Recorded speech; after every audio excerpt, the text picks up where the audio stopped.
The UK's early years sector is teetering on the edge of collapse.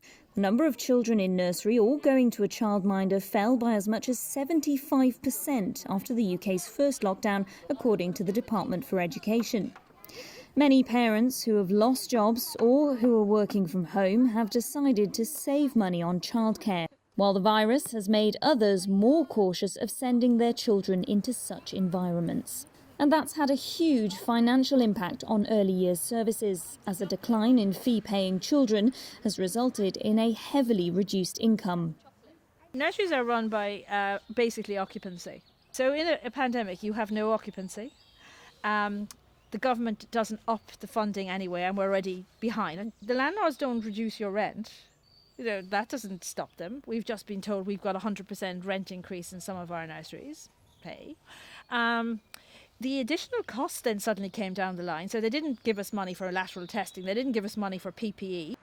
The London Early Years Foundation runs 39 nurseries in the capital. It's kept just 15 of them open during the current lockdown, but says no permanent closures are expected.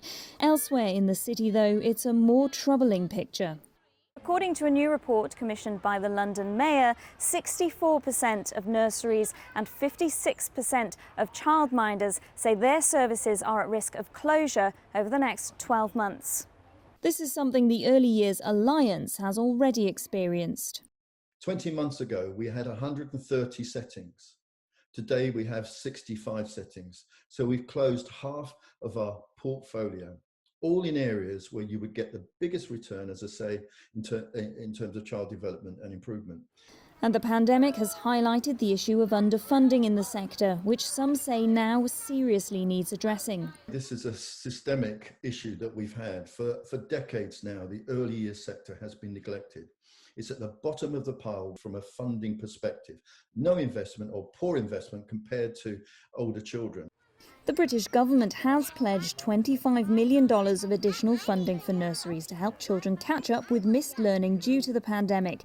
It's part of its $900 million education recovery package. But with some estimates that the sector needs at least 4 times this amount, there's a real risk that some nurseries and childminders will have to close. And that will, of course, have a knock-on effect for working parents.